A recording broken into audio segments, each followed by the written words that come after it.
اس لیے آپ دیکھیں قرآن مجید میں اللہ نے کیا کہا, جو شادی کی کنڈیشنز اللہ نے رکھے ہیں, اللہ نے کہا فَانْكِحُوهُنَّ, نکاح کرو ایسی عورتوں سے, بِإِذْنِ أَهْلِهِنَّ, ان کے گھر والوں کی اجازت سے, ان کے ولیوں سے اجازت لے کے, فَانْكِحُوهُنَّ بِإِذْنِ أَهْلِهِنَّ وَأْتُوهُنَّ أُجُورَهُنَّ بِالْمَعْرُوفِ, اور ان کو ان کا حق مہر دو, بالمعروف, جو معروف طریقے کے مطابق ہے. وہ کون سی ہونی چاہیے؟ محصنات. پہلی چیز, پہلی کیٹیگری ہے ایسی خواتین جو محصنات, جو محسنہ ہو, پاک, جو اپنی عزت کی حفاظت کرنے والی.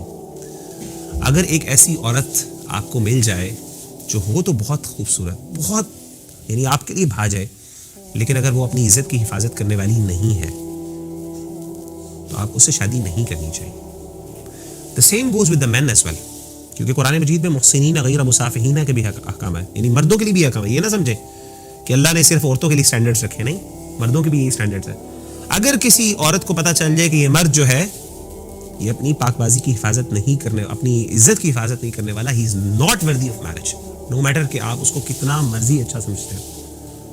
قرآن نے سٹینڈرڈ دے دیا. پہلی بات محسنات غیر مصافحات.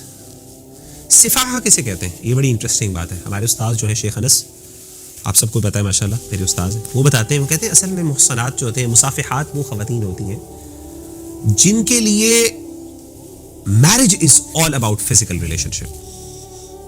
دیر is nothing more to it. All they seek is just this. Even مرد بھی محسنین غیر مصافحین, اللہ نے مردوں کے لیے بھی یہ اسٹینڈرڈ دی ہے.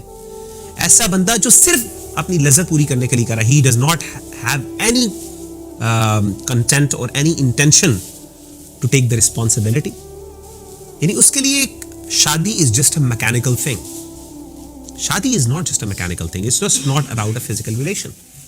اس کے اندر بہت سی چیزیں انوالوڈ ہیں. اس کے اندر جیسے کہا نا, مودۃ و رحمہ, محبت بھی ہے, رحمت بھی ہے, ایک رسپانسبلٹی بھی ہے, ایک عظیم مقصد کو, ایک فیملی کو بڑا بنانا اور اللہ کے سامنے اس امت کے اندر خاص طور پہ ایک کنٹریبیوشن کرنا, productive family unit banana. This is what the institution of marriage is all about. It's not just about having a physical desire being fulfilled. That's it. یہ ایسی بات نہیں. اور تیسری چیز, ولا متخذات اخدان, اور ایسی لڑکیوں سے بھی نہ شادی کرو جو خفیہ دوستیاں کرتی. خفیہ دوستی کرنا یہ گناہ کا کام. تو جو بندہ سمجھتا ہے کہ خفیہ دوستی, بھائی اس میں کیا مسئلہ ہے, میں تو دوستی کر رہا ہوں نا, میں نے زنا تو نہیں کیا. ولا متخذات اخدان, قرآن مجید کہتا ہے یہ بھی گناہ ہے, مردوں کے لیے بھی ایسے. ایسے مرد جو خفیہ دوستیاں کرتے ہیں, they are not worthy of marriage. آپ کو بظاہر بہت اچھے لگیں گے, سبحان اللہ. آپ دیکھ رہے ہیں کہ سٹینڈرڈز قرآن کے کتنے واضح ہیں, اور ہم کس جگہ پہ کھڑے ہیں, سبحان اللہ. کتنے ہم, اللہ معاف کرے, گناہ گار سارے مرد.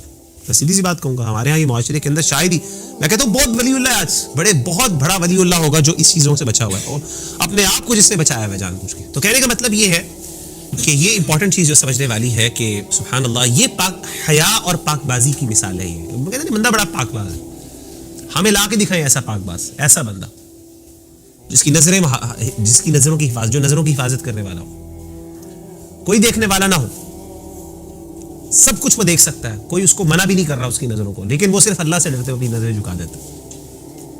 اس کو عورت کی طرف سے بہت زیادہ انویٹیشنز مل رہی ہیں, ہر قسم کی انویٹیشن مل رہی ہیں, لیکن وہ صرف کسی سے اللہ سے. وہ آپ کو میں نے حدیث سنائی تھی, سبعۃ یظلھم اللہ فی ظلہ یوم لا ظل الا ظلہ. 7 وہ لوگ جن کو قیامت کے دن اللہ تعالیٰ اپنے عرش کا سایہ نصیب فرمائیں گے, جس دن اللہ کے عرش کے سایہ کے علاوہ کوئی اور سایہ نہیں ہوگا.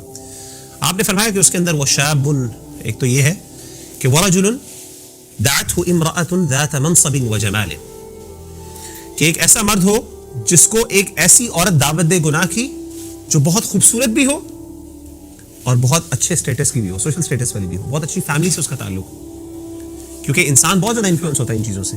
خوبصورتی, امیجن کریں ایک عورت ہے بہت نچلے گرانے کی ہے, obviously بندہ اتنا زیادہ اٹریکٹیو اسے فیل ہوتا, خاص طور پہ جیسے آپ سلمز وغیرہ کے علاقے, بہت کم لوگ ہیں جو سلمز وغیرہ میں جائیں گے اور جا کے وہاں پہ جا کے نا اپنے آپ کو سیکشولی اٹریکٹ ہوں گے یا فزیکلی اٹریکٹ ہوں گے, بہت کم ایسا ہوتا ہے. اگرچہ وہاں پہ بھی حسن ہوتا ہے, ڈیفینیٹلی حسن اللہ نے صرف امیروں کے لیے تو نہیں رکھا ہوا, لیکن عام طور پہ چونکہ سوشل سٹیٹس اتنا نچلا ہوتا ہے کہ بندہ زیادہ اس کو اہمیت نہیں دیتا. اللہ معاف کرے, ہمارے یہاں تو وہ بھی چل جاتا ہے بہت زیادہ, اللہ معاف کرے, اس طرح کے گناہ بھی موجود ہیں, سبحان اللہ.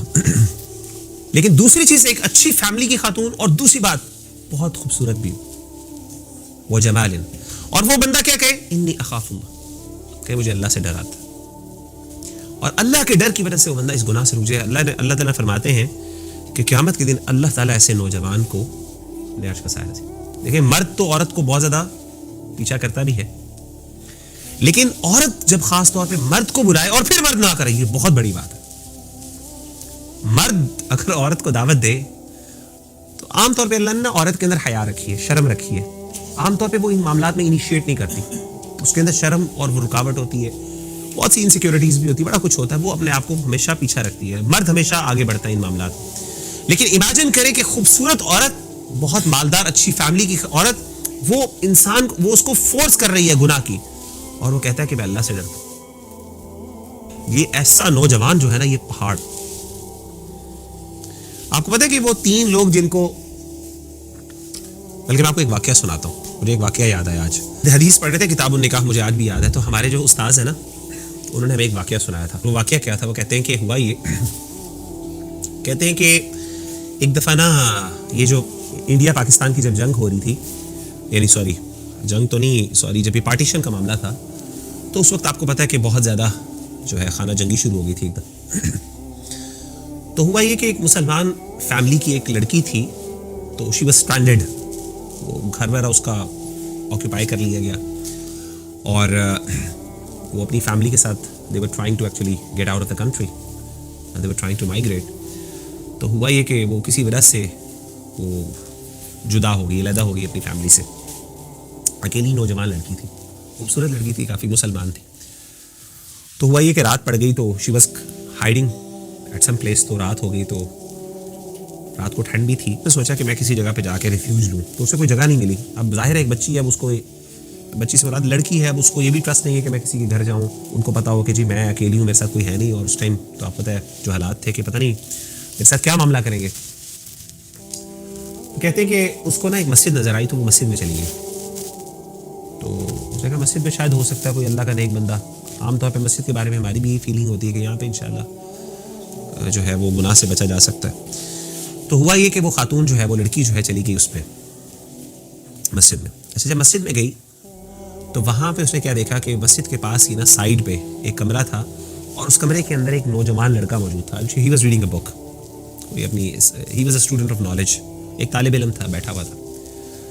تو وہ لڑکی آئی اور اس نے اسے کہا کہ میرے ساتھ یہ مسئلہ ہوا ہے, تو میں رات یہاں پہ گزار سکتی ہوں آپ کی اجازت سے؟ میرے پاس کوئی اور نہیں ہے, اور مجھے کہیں اور سیف پروٹیکشن والی جگہ نہیں ملتی, تو اگر آپ اجازت دیں تو آپ سے کہا بیٹھا لیں. اچھا اب ہوا یہ کہ وہ لڑکا کہتا آپ وہ پیچھے بیٹھ جائیں اور یہ چادر لپیٹ لیں, کوئی مسئلہ نہیں, آپ make yourself feel comfortable. اور وہ خاتون بیٹھ گئی, ڈر کے, بچی بھی تھی, ینگ بھی تھی. اب وہ لڑکا بھی نوجوان تھا, اور وہ کہتے ہیں کہ وہ ہمارے استاد بتاتے ہیں کہ اس نے نا ایک وہ موم بتی چلائی ہوئی تھی, اور موم بتی کے چلانے کے ساتھ نا ہی واز جسٹ ریڈنگ. تو کہتے ہیں کہ اس نے ایک دو دفعہ نا اس کو دیکھا ہے لڑکی کو. اب امیجن کریں کہ اندھیرا روم ہے, رات کا کمرہ ہے, کوئی بیچاری لاوارث ہے, کوئی اس کو پروٹیکٹ کرنے والا نہیں, کوئی دیکھنے والا نہیں. اور ان حالات کے اندر کون بندہ جو اس طرح کی چیزوں کے بارے میں پرواہ کرے گا؟ ٹھیک ہے نا, کوئی بندہ نہیں. تو کوئی یعنی قوانین یا قانون یا لا, اس کی بھی کوئی امپلیمنٹیشن یا اپلیکیشن اس ٹائم پاسبل نہیں ہوتی. تو ایسے موقع کے اوپر ایک بندہ کچھ بھی کر سکتا ہے کسی عورت کے ساتھ. تو وہ بیٹھا رہا, تو اس نے ایک دو دفعہ دیکھا, اس کے بعد اس نے نا کیا کرنا شروع کر دیا, آگ کو نا ایسے پکڑنا شروع کر دیا, ایسے کر کے. تو کہتے ہیں ایسے پوری وہ پڑھتا رہا, پھر ساتھ پڑھتا رہا, رات گزر گئی, پوری رات گزر گئی. تو اس کے بعد صبح ہوئی, اور وہ اللہ کی طرف سے وہ اس کی جو فیملی تھی وہ آگے ڈھونڈتے, اور انہیں پتہ کیا, تو ان کو اپنی بیٹی مل گئی, اور وہ اس کو لے کے چلے گئے. اب ہوا یہ کہ جب لے کے گئے, تو کچھ دیر بعد, کچھ مہینوں بعد یا کچھ ٹائم کے بعد, اس لڑکی کا باپ آیا اس کے پاس, اس ینگ لڑکے کے پاس, اور اس نے کہا کہ میں آپ کا شکریہ ادا کرنا چاہتا ہوں, اور شکریہ ادا اس طرح کرنا چاہتا ہوں کہ آپ نے میری بیٹی کی حفاظت کی, تو میں چاہتا ہوں کہ میں اپنی بیٹی کی شادی آپ سے کروں, اور یہ میری بیٹی کی بڑی خواہش ہے اس بارے میں. تو وہ بڑا خوش ہوا, اس نے کہا جی بالکل, وہ لڑکی بڑی خوبصورت تھی, اچھی فیملی سے بھی اس کا تعلق تھا, تو وہ اس نے قبول کر لیا, اور ان کا نکاح ہو گیا. تو جب نکاح ہوا, تو جب وہ اپنی بیوی کے پاس گیا, تو اس کی بیوی نے اس سے پوچھا, بڑی خوشی ہوئی دونوں کو آپس میں شادی کر کے. تو اس کی لڑکی نے, اس کی جو لڑکی تھی, ینگ لڑکی تھی, جو اس کی وائف تھی, اس نے اس سے پوچھا کہ رات کو میں نے آپ کو دیکھا تھا, آپ نے مجھے ایک دو دفعہ دیکھا, اور اس کے بعد آپ نے آگ پہ اپنی انگلیاں گرم کی تھیں، اس کو پکڑا تھا، تو وہ کیوں کیا تھا آپ نے؟ اور میں بڑی متاثر ہوئی تھی کہ آپ نے پوری رات جو ہے اس کے بعد سے مجھے دوبارہ نہیں دیکھا، اور پوری رات آپ نے اپنی نظروں کی حفاظت کی، حالانکہ میں اکیلی تھی، آئی واز ولنریبل. تو انہوں نے کہا کہ جب میں نے آپ کی طرف دیکھا اور آپ کی خوبصورتی سے میں اتنا متاثر ہوا کہ میرے دل میں بہت گناہ کی جو ہے نا وہ چاہت بڑھی، ٹو دی ایکسٹینٹ کہ مجھے لگا کہ شاید میں برداشت نہیں کر سکوں گا، میں کنٹرول نہیں کر سکوں گا، پوری رات کو نا گزار نہیں سکوں گا. تو کہتے ہیں کہ اس وقت اللہ نے میرے دل میں بات ڈالی. میں نے کیا کیا کہ وہ جو ساتھ موم بتی تھی نا، میں نے اپنی انگلیوں کو نا وہاں پہ آگ پکڑنے کی کوشش کی، اس کو ٹچ کیا اور اس کی گرمی کو فیل کیا، اور میں نے اپنے آپ سے یہ کہا کہ یہ آگ کا ایک فلیمس ہے چھوٹا سا. امیجن کرو کہ کل کو اللہ تعالیٰ اس گناہ کی وجہ سے تمہیں جہنم میں پھینک دے اور تمہیں ہمیشہ ہمیشہ اس آگ میں رہنا پڑے، اس سے بڑھ کے آگ میں. تم دنیا کی اس آگ کو کچھ سیکنڈز کے لیے نہیں برداشت کر سکتے، تو امیجن کرو کہ ہمیشہ ہمیشہ کی جہنم میں کس طریقے سے تم برداشت کرو گے. تو کہتے ہیں کہ اللہ تعالیٰ نے شاید، اور کہتے ہیں اسی چیز کی وجہ سے جب میں نے دیکھا نا تو مجھے پھر اس ٹائم اتنا خوف آیا اللہ سے کہ وہ جو گناہ کا جو تھا نا، ایک جو چاہت تھی وہ میرے ذہن سے نکل گئی.